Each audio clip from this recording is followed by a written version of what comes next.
Hello student, biology के online class में आप सभी का स्वागत है। बायोलॉजी की लास्ट क्लास में जो हमारा टॉपिक चल रहा था, मेन चैप्टर जो अपना है वो क्या है भाई? Plant breeding, definition, objectives and activities पढ़ रहे थे। प्लांट ब्रीडिंग के लास्ट क्लास में जो अपना टॉपिक चल रहा था वो हम लोग पढ़ रहे थे डोमेस्टिकेशन के बारे में। डोमेस्टिकेशन में हम लोगों ने डिटेल से पढ़ लिया था व्हाट इज डोमेस्टिकेशन, या ग्राम्यन क्या होता है। इसके साथ ही साथ डोमेस्टिकेशन में जो विभिन्न प्रकार के जो पॉइंट्स इंक्लूड किए गए हैं उनके बारे में हम लोगों ने डिटेल से पढ़ लिया था। ठीक है, नेक्स्ट जो अपना टॉपिक है वो है जर्मप्लाज्म या जनन द्रव्य। जर्मप्लाज्म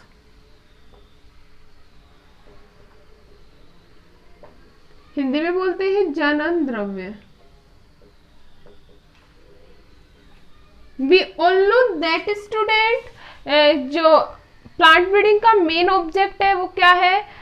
पादप के जीन प्रारूप में परिवर्तन करके उसे मानव के लिए अधिक उपयोगी बनाना। किसका उद्देश्य है भाई? प्लांट ब्रीडिंग का मतलब उसके जीन प्रारूप में क्या किया जा रहा है? परिवर्तन किया जा रहा है। ठीक है, अब जीन प्रारूप में परिवर्तन, वी ऑल नो दैट कि जनन द्रव्य क्या होता है? हेरिडिटी मटेरियल या आनुवंशिक पदार्थ होता है किसी भी सेल का। ठीक है, हेरिडिटी मटेरियल किसे कहते हैं? कि इसमें जीन प्रेजेंट होंगे जो one generation to another generation क्या होते हैं? ट्रांसफर होते हैं। ठीक है, तो जर्मप्लाज्म का संग्रहण किया जाता है, वांछित जो जनन द्रव्य होता है उसका संग्रहण और संरक्षण किया जाता है। अगर हम इंडिया की बात करें तो इंडिया में जो जनन द्रव्य का जो संग्रहण किया जाता है वो एक ब्यूरो के द्वारा किया जाता है। ब्यूरो का नाम है NBPGR। NBPGR। अगर हम बात करें what is the full form of NBPGR, तो NBPGR की फुल फॉर्म जो होती है भाई ये होती है national bureau of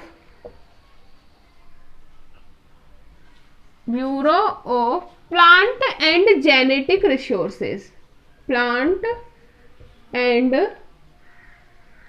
genetic resources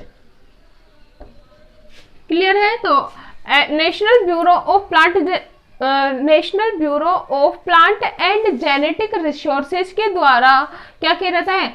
germplasm का संरक्षण किया जाता है और इसे स्टोर किया जाता है। अगर हम national bureau of plant and genetic resources की हिंदी बताएं तो इसका होता है राष्ट्रीय पादप आनुवंशिक संसाधन ब्यूरो। राष्ट्रीय पादप आनुवंशिक संसाधन ब्यूरो। ठीक है, ये किसकी फुल फॉर्म है? NBPGR की। बहुत बार स्टूडेंट क्वेश्चन पूछा जाता है एग्जाम में इन शॉर्ट टाइप क्वेश्चन कि what is the full form of NBPGR। तो हम लोगों ने जान ली है NBPGR की फुल फॉर्म क्या होती है। ठीक है, अगर हम बात करें जनन द्रव्य की परिभाषा की, तो जनन द्रव्य की जो परिभाषा होगी वो इस प्रकार से होगी कि जनन द्रव्य किसी भी पादप प्रजाति में पाई जाने वाले, चाहे उसकी जंगली प्रजाति हो या फिर उसकी कृषि प्रजाति हो, ठीक है, किसी भी पादप प्रजाति और उसके संबंधियों में पाया जाने वाला जो आनुवंशिक पदार्थ होता है वो ही क्या कहला रहा है? जनन द्रव्य। क्लियर है? तो डेफिनेशन क्या होगी भाई?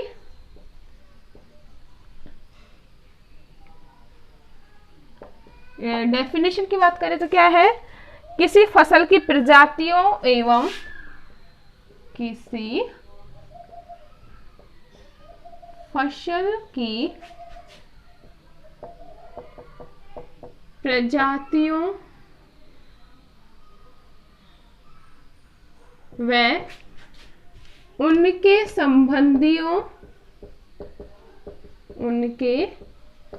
संबंधियों में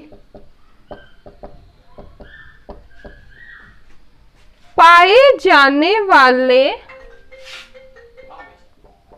संपूर्ण आनुवंशिक द्रव्य को, संपूर्ण आनुवंशिक द्रव्य को क्या कहेंगे भाई? Germ plasm. क्लियर है? तो इसमें जो मेन पॉइंट है वो क्या होता है? आनुवंशिक द्रव्य। ठीक है, तो जर्म प्लाज्म की हम डेफिनेशन देख ली, किसी फसल की प्रजातियों व उनके संबंधियों में पाए जाने वाले संपूर्ण आनुवंशिक द्रव्य को ही क्या कहा जा रहा है भाई? Germ plasm. नेक्स्ट अगर हम बात करें, जर्म प्लाज्म के अंतर्गत विभिन्न पॉइंट्स को इंक्लूड किया गया है, जिसमें जो अपना फर्स्ट पॉइंट है वो है देसी किस्में। देसी किस्में। तो सबसे पहले हम लोग जान लेते हैं देसी किस्में क्या होती है। नाम ही क्या है भाई? देसी किस्में। मतलब वे किस्में जिनको लंबे समय से योजनाबद्ध तरीके से नहीं उगाया जा रहा है। ठीक है, योजनाबद्ध तरीके से मतलब उसमें कोई मॉडिफिकेशन नहीं किया जा रहा है, कोई रूपांतरण नहीं किया जा रहा है, और उसे लगातार लंबे समय से फसली पादप के रूप में या फसल के रूप में उगाया जा रहा है, तो ऐसी किस्मों को क्या कहा जाएगा? देसी किस्में। हम लोग जनरली भी मीनिंग निकाल सकते हैं स्टूडेंट, जैसे हम लोग बोलते हैं बहुत बार कि ये वैरायटी देसी है, ठीक है, जबकि ये जो वैरायटी है वो न्यू वैरायटी है। तो देसी जो किस्म है इसको हम उससे जोड़कर समझ सकते हैं। मतलब इसका जो विकास है वो योजनाबद्ध तरीके से नहीं किया गया है, प्रजनक के द्वारा योजनाबद्ध तरीके से नहीं किया गया है, लेकिन इसे लंबे समय से क्या उगाया जा रहा है। तो ऐसी किस्मों को क्या कहेंगे? देसी किस्में। याद रखने का ट्रिक मैंने आप लोगों को बता दिया है। याद कैसे रखना है? देसी मतलब इसमें कोई मॉडिफिकेशन नहीं किया गया है, लेकिन इसे कंटिन्यू हम लोग फसल के रूप में उगा रहे हैं, तो ऐसी किस्म को क्या कहेंगे भाई? देसी किस्में। क्लियर है? मतलब वे किस्में जिनका विकास, वे किस्में जिनका विकास प्रजनक द्वारा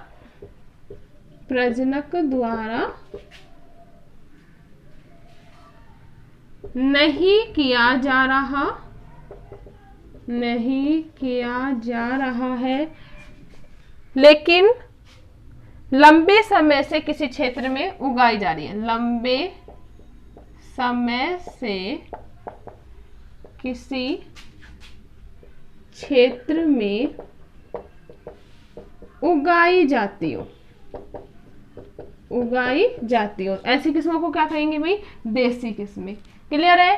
नेक्स्ट अगर हम बात करें तो नेक्स्ट है पुरानी अप्रचलित किस्में। पुरानी अप्रचलित किस्में। स्टूडेंट्स, मैंने आप लोगों को बहुत बार बताया है कि कुछ जो वर्ड्स होते हैं हम उसके अकॉर्डिंग ही इसका क्या निकाल सकते हैं? मीनिंग निकाल सकते हैं, और इसे क्या कर सकते हैं? डिफाइन कर सकते हैं। जैसा कि नाम है पुरानी। पुरानी का मतलब क्या है? पहले चलती थी, पहले इनका चलन था, लेकिन अब क्या? अप्रचलित मतलब अब ये प्रचलन में नहीं है। तो ऐसी किस्मों को क्या कहेंगे? पुरानी अप्रचलित किस्में। नाम ही क्या है? पुरानी का मतलब ओल्ड। ठीक है, पहले इनका क्या था? प्रचलन था, लेकिन आज के टाइम में इनका कोई प्रचलन नहीं है। तो ऐसी किस्मों को क्या कहेंगे? पुरानी अप्रचलित किस्में। क्लियर है? तो हम क्या कहेंगे इसकी डेफिनेशन कि ऐसी किस्में जिनका जो विकास है पहले प्रजनक द्वारा किया जाता था या जिनका उपयोग किया जाता था, लेकिन वर्तमान में इसका उपयोग नहीं किया जा रहा, क्या कहा जाएगा? पुरानी अप्रचलित किस्में। क्लियर है? तो क्या कहेंगे?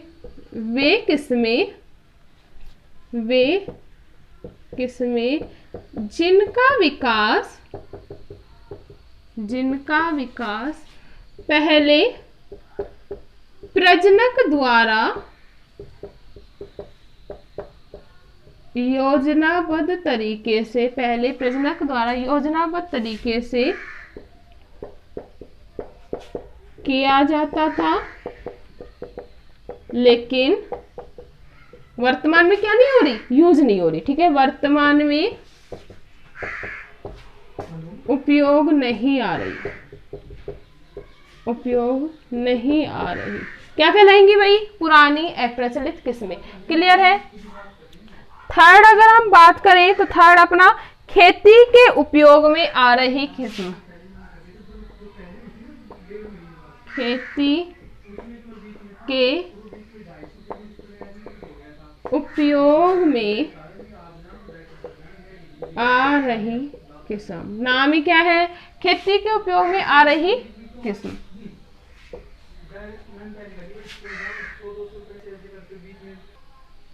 नाम ही क्या है? खेती के उपयोग में आ रही किस्म। मतलब सिंपल सी बात है, अगर हम इस चीज को यूज कर रहे हैं, इन वैरायटीज को हम यूज कर रहे हैं, तो इनकी जो गुणवत्ता होगी वो भी क्या होगी?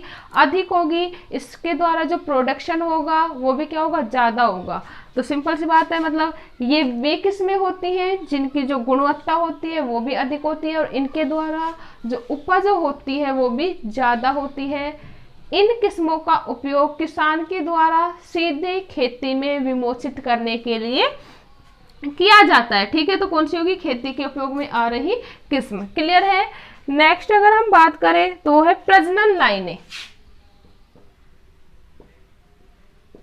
प्रजनन लाइनें सिंपल सी बात है स्टूडेंट, जैसे कि हम लोगों ने फर्स्ट टाइम जब पॉइंट्स पढ़े थे ऑब्जेक्टिव्स में, तब हम लोगों ने बताया था कि चैन में क्या कह रहता है कि जब संपूर्ण फसल उगाई जाती है तो उस दौरान क्या किया जाएगा? जो उन्नत किस्म वाले जो पौधे हैं उनका क्या कर लिया जाता है? चयन कर लिया जाता है। तो प्रजनन लाइनें उसी से कोरिलेटेड है। इसमें क्या होता है कि इसमें जो विकसित की गई किस्में होती हैं उनको क्या किया जाता है?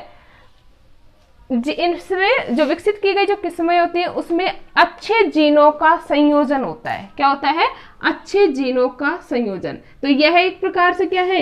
नई विधि है जिसके द्वारा हम उन्नत किस्म के बीजों का क्या कर सकते हैं? चयन कर सकते हैं। क्लियर है इतनी बात? नेक्स्ट अपना जंगली प्रारूप एवं जंगली संबंधी। जंगली प्रारूप व जंगली संबंधी। तो स्टूडेंट क्या होता है जंगली प्रारूप? पहले हम लोग समझ लेते हैं। जंगली प्रारूप का मतलब किसी भी किस्म का वह प्रारूप होता है जिससे उस किस्म की क्या होती है? उत्पत्ति होती है। जैसे हम लोगों ने ग्राम्यन की क्रिया में बताया था कि जंगली पादपों को फसली पादपों के रूप में उगाने की जो क्रिया है वो क्या कह रही है? ग्राम्यन। तो ये सिर्फ क्या है? जंगली प्रारूप क्या होगा? मतलब वह प्रारूप जिससे किसी फसल या किसी किस्म की क्या है? उत्पत्ति हुई है, उसे क्या कहेंगे? जंगली प्रारूप। और जंगली संबंधी मतलब सिंपल सी बात है, उससे जो रिलेटेड जिसका जीन द्रव्य होगा या जनन द्रव्य होगा वो सभी इसमें इंक्लूड किए गए हैं। ठीक है, इनको आगे चलकर किसमें? फसली पादपों के रूप में उगाया जा सकता है। तो ये उसका क्या होगा? जंगली प्रारूप व जंगली संबंधी। क्लियर है? तो ये था अपना जर्मप्लाज्म के बारे में।